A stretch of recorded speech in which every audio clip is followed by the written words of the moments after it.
उत्तराखंड का मुख्यमंत्री कौन होगा, ये फैसला जल्द हो सकता है।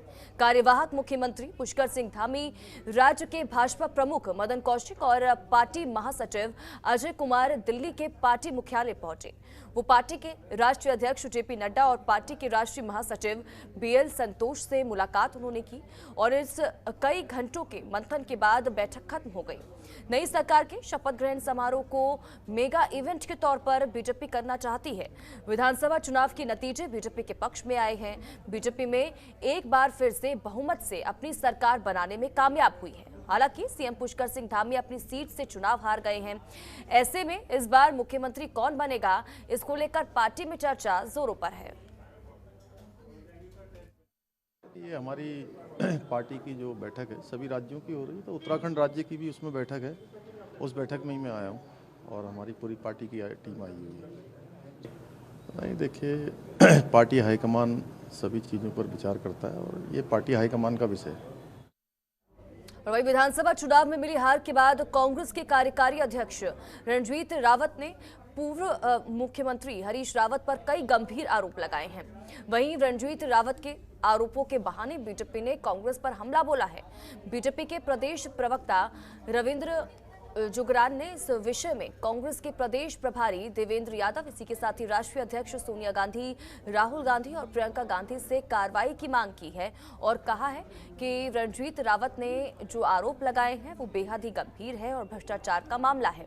इस पूरे मामले की जांच कर दूध का दूध और पानी का पानी करना चाहिए। आपको बता दें कि कांग्रेस के कार्यकारी प्रदेश अध्यक्ष रणजीत रावत ने पूर्व मुख्यमंत्री हरीश रावत पर टिकट बंटवारे में करोड़ों रुपए लिए जाने का आरोप लगाया है।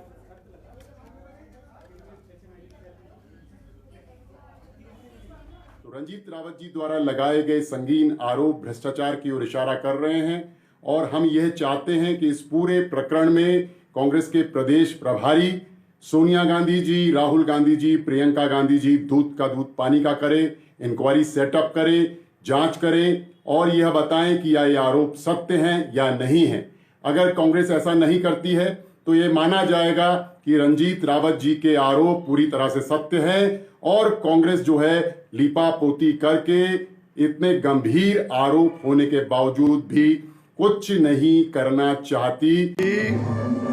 मैंने भी उस पोस्ट को पढ़ा है जिसमें उन्होंने कहा है कि 2017 में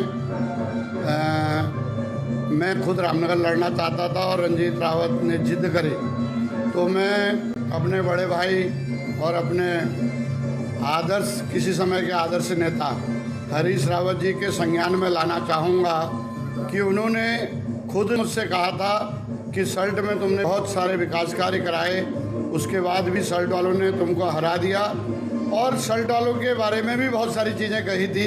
उन चीज़ों को मैं आज नहीं कह रहा हूँ, ज़रूरत पड़ेगी तो बाद में कहूँगा। और मुझसे कहा कि तुम सल्ट की बजाय रामनगर लड़ो।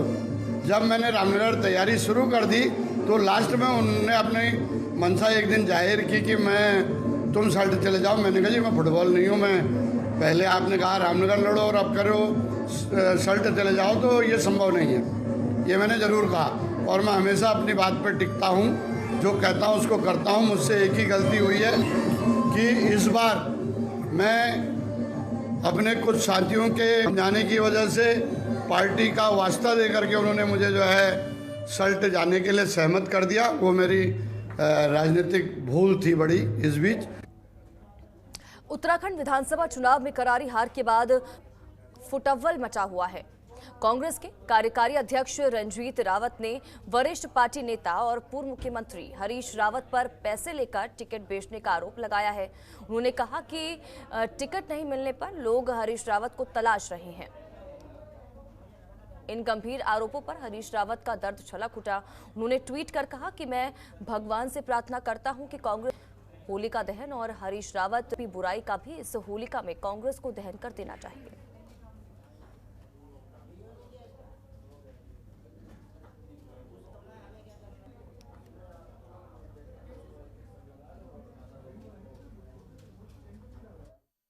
ये कुछ लोग हैं जो इस तरीके के चीज़ों को उभाड़ करके ये समझते हैं कि वो बहुत बड़ा हित कर रहे हैं। मैं उनसे एक सवाल करना चाहता हूँ पिछले 7-7.5 साल से आप अपने मन की राजनीति कश्मीर के अंदर कर रहे हैं। क्या कश्मीर के अंदर आपने जो है आतंकवाद का खात्मा कर दिया? आतंकवाद की लड़ाई में आप पाकिस्तान के अंदर भी घुसे, हम आपके साथ हैं। लेकिन आज जो जिम्मेदारियां आपकी हैं, उन जिम्मेदारियों को आप अतीत की कुछ बातों को लेकर के अपनी जिम्मेदारियों से मुंह नहीं मोड़ते। और वहीं उत्तराखंड में कांग्रेस नेताओं की गुटबाजी और अंतर्कलह खुलकर सड़कों पर आने लगी है। विधानसभा चुनाव में हार के बाद कांग्रेस नेता एक दूसरे पर आरोप प्रत्यारोप लगाने में जुट चुके हैं। ऐसे में प्रदेश अध्यक्ष गणेश गोदियाल ने सभी नेताओं से पार्टी फोरम में अपनी बात कहने की अपील की है। गणेश गोदियाल ने कहा है कि सोशल मीडिया में अपनी बात कहने और आरोप प्रत्यारोप लगाने की जगह पर सभी नेता पार्टी फोरम में अपनी बात कहें। आपको बता दें कि पूर्व मुख्यमंत्री हरीश रावत, पूर्व प्रदेश अध्यक्ष प्रीतम सिंह, कार्यकारी प्रदेश अध्यक्ष रणजीत रावत सहित कांग्रेस के कई नेता सोशल मीडिया के जरिए चुनाव में हुई हार के बाद एक दूसरे पर आरोप प्रत्यारोप लगा रहे हैं। अब ऐसे में प्रदेश अध्यक्ष गणेश गोदियाल पूरी तरह से डिफेंसिव मोड में नजर आ रहे हैं और उन्होंने सभी से संयम बरतने की अपील भी की है।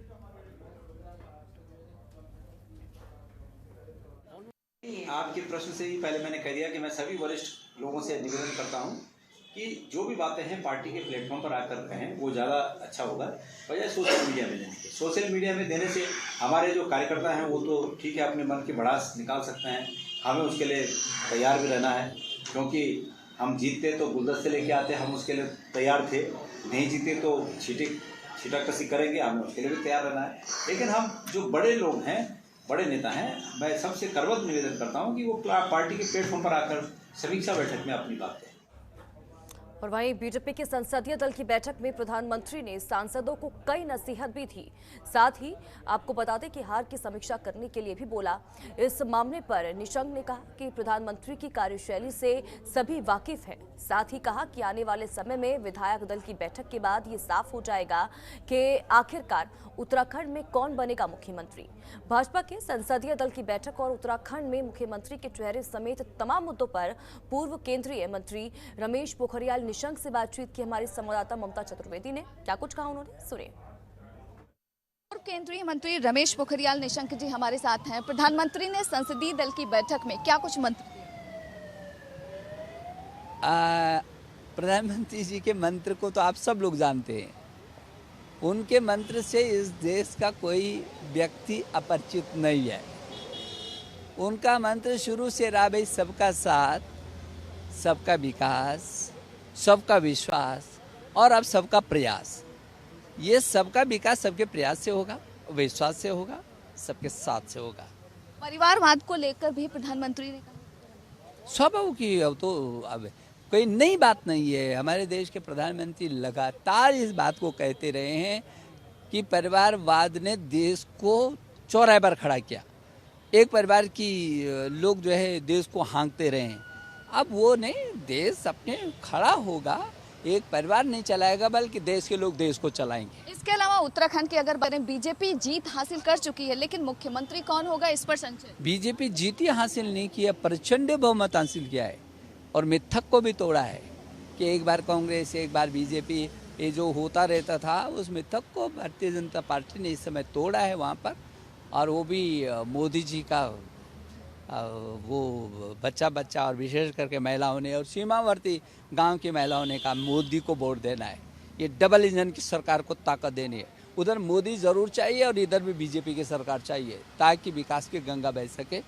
और मैं सोचता हूँ कि उत्तराखंड एक मॉडल स्टेट बनेगा। आखिरी सवाल सर, मुख्यमंत्री का अभी तक नाम नहीं सामने आया है, आपका नाम भी चर्चा है, क्या लगता है कि कब तक पता चलेगा? मुख्यमंत्री का नाम इसलिए सामने अभी तक नहीं आया होगा क्योंकि अभी तक विधानमंडल दल की बैठक ही नहीं हुई। अब विधानमंडल दल की बैठक होगी, विधायक अपना नेता चुनेंगे, आपको मुख्यमंत्री का नाम का पता चल जाएगा। देने के लिए शुक्रिया। कैमरा पर्सन सुमित के साथ ममता चतुर्वेदी, जनतंत्र टीवी, दिल्ली। विधानसभा चुनाव में जीत का परचम लहराने के बाद भारतीय जनता पार्टी के श्रीनगर विधानसभा सीट से प्रत्याशी डॉक्टर धन सिंह रावत ने अपनी विधानसभा में भ्रमण कर मतदाताओं का आभार व्यक्त किया। इसी कड़ी में उनके द्वारा विकासखंड पाबो के अंतर्गत आने वाले चौपड़ियों, इसी के साथ ही कोटली, छानी, पाबो आदि ग्रामीण इलाकों में जाकर मतदाताओं को उन्हें विजयी बनवाने के लिए आभार व्यक्त किया गया। डॉक्टर धन सिंह रावत के उन पर विश्वास जताकर उन्हें एक बार फिर से विधानसभा भेजा है। उन्होंने कहा कि निश्चित तौर से मतदाताओं ने छल कपट की राजनीति को छोड़कर विकास के नाम पर वोट किया है।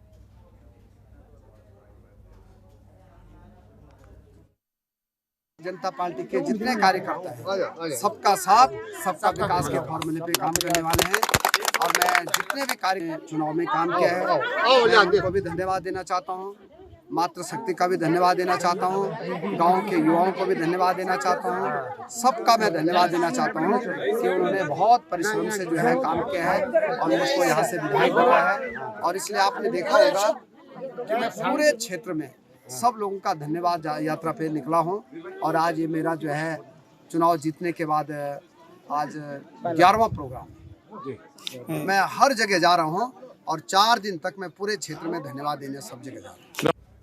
वहीं हरिद्वार में शिवालिक नगर पालिका परिषद के अध्यक्ष राजीव शर्मा ने सुरेश्वरी देवी मंदिर मार्ग के निर्माण और मरम्मत कार्य उद्घाटन किया। इस अवसर पर अध्यक्ष राजीव शर्मा ने कहा कि ये मार्ग काफी समय से क्षतिग्रस्त था, जिसको ठीक कराने का कार्य पूजन के बाद शुरू कराया गया। उन्होंने कहा कि इस मार्ग से बनने के बाद भक्तों के लिए काफी सुविधा होगी और मंदिर के दर्शन आसानी से हो पाएंगे।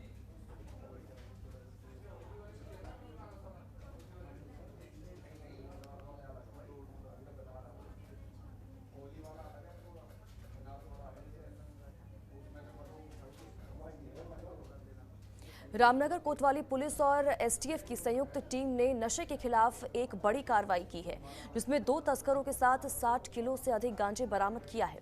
मामले में कोतवाल अरुण कुमार सैनी ने बताया कि सितावनी के जंगल के समीप मुखबिर की सूचना पर पुलिस ने एक कार और एक बाइक को रोकते हुए इन वाहनों में सवार 2 लोगों को हिरासत में लेकर कार की तलाशी लेने के बाद कार से 60 किलो से अधिक अवैध गांजा बरामद किया।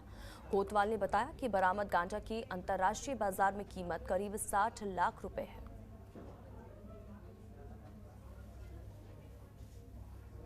कल 14 मार्च को रामनगर पुलिस व एसटीएफ की संयुक्त कार्रवाई में टेढ़ा के जंगल में हमारे द्वारा कुल 60 किलो गांजा बरामद किया गया है और 2 अभियुक्तों को हमारे द्वारा गिरफ्तार किया गया है।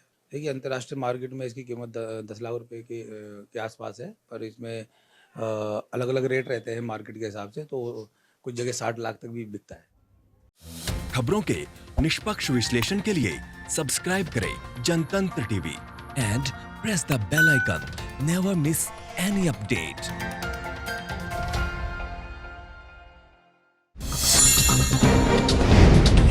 डाउनलोड कीजिए जनतंत्र टीवी ऐप को, जो कि अवेलेबल है गूगल प्ले और ऐप स्टोर पर। अधिक जानकारी के लिए अभी डाउनलोड करें।